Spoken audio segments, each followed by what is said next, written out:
بسم اللہ الرحمن الرحیم نحمدہ ونصلی ونسلم علی رسولہ الکریم اما بعد۔ ایک دوست نے سوال کیا ہے تو چاہا کہ اس سوال میں دوست سمیت تمام سامعین کو ہم شامل کریں، سوال کی سماعت میں بھی اور اس سوال کی درست تعلیم میں بھی۔ دوست نے سوال یہ کیا ہے کہ قبرستان جانے کے لیے سب سے بہتر وقت، سب سے بہتر دن اور سب سے بہتر گھڑی کون سی ہے کہ جس میں بندہ قبرستان جایا جائے۔ میرے دوست، میرے بھائی، میرے عزیز، سب سے پہلے تو آپ یہ بات ذہن نشین فرما لیں کہ شرعی طور پر، قطعی طور پر کوئی خاص وقت، کوئی خاص دن، کوئی خاص موقع، محل، کوئی خاص گھڑی ایسی متعین نہیں ہے کہ اس میں قبرستان جایا جائے۔ البتہ عبرت حاصل کرنے کے لیے، اپنی موت، اپنی آخرت یاد کرنے کے واسطے جب چاہیں آپ قبرستان جا سکتے ہیں۔ البتہ بعض روایات میں شب برات کے موقع پر حضور صلی اللہ علیہ وسلم کا مدینہ طیبہ کے قبرستان بقیع میں جانا اور پھر ان بقیع قبرستان کے آرام کاروں کے واسطے مغفرت کی دعا فرمانا آیا ہے۔ اگرچہ بعض حضرات نے ان روایات پر کلام فرمایا ہے اور ان کو ضعیف کہا ہے۔ ایک مرسل روایت میں ہے کہ جس شخص نے اپنے والدین میں سے دونوں کی یا کسی ایک کے قبر کی ہر جمعے کو زیارت کی تو اس کی بخشش کی جائے گی اور اسے ماں باپ سے حسن سلوک کرنے والا لکھ دیا جائے گا۔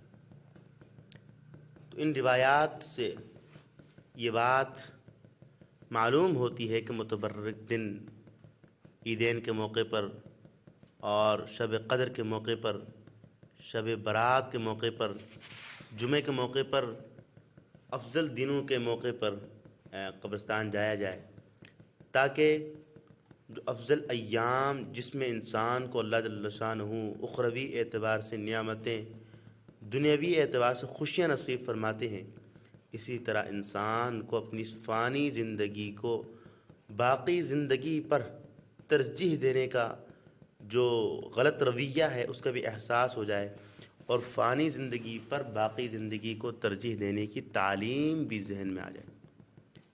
اس موقع پر میں ایک بات بھی عرض کر دوں کہ حدیث پاک میں کہ بہترین قبر وہ ہے جس کا نشان نہ ہو، کچی ہو۔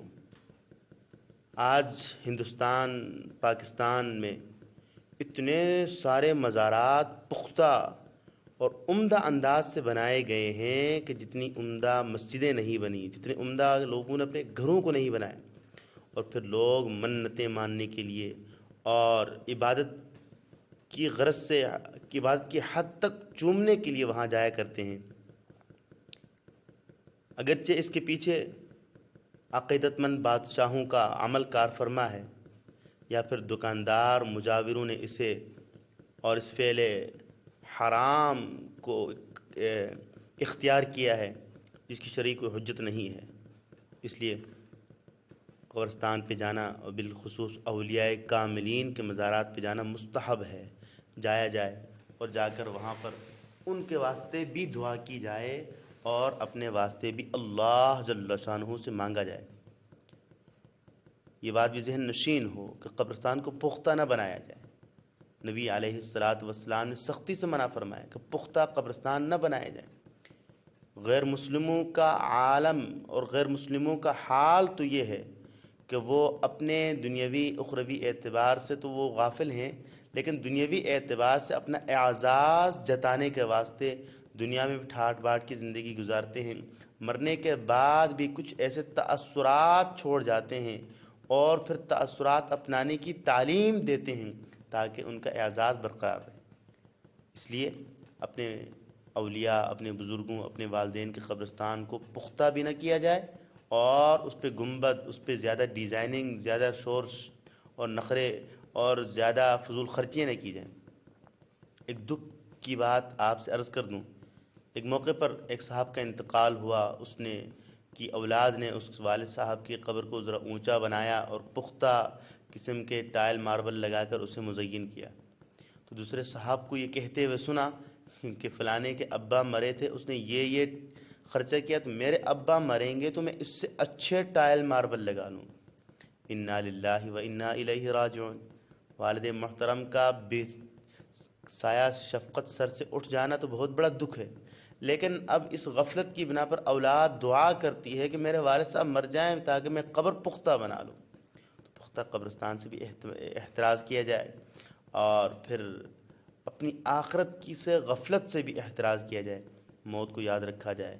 سیدہ طیبہ طاہرہ عفیفہ کائنات ام المؤمنین عائشہ صدیقہ رضی اللہ تعالی عنہا فرماتی ہیں، جو شخص دن میں 25 مرتبہ اس مختصر دعا کو پڑھے گا، اللہ اسے شہادت والی موت نصیب فرمائیں۔ وہ دعا کیا ہے؟ اللہم بارک لی فی الموت و فیما بعد الموت۔ مختصر ہے، یاد کرنے میں مشقت بھی نہیں، پڑھنے میں اتنا زیادہ وقت بھی نہیں لگے گا، لہذا کوشش کی جائے آج سے ہی اور ابھی سے ہی ان خیر کی باتوں پر عمل شروع ہو جائے۔ امید ہے آج کی بات آپ کو پسند آئی ہوگی۔ اگر یہ بات پسند آئی ہے، اسے خود بھی یاد کیجئے، خود بھی ذہن نشین فرما لیجئے، اور اس خیر کی بات کو آگے تک پہنچانے میں ہمارا معاون بنیے۔ اللہ جل شانہ ہم سب کا حامی و ناصر ہو۔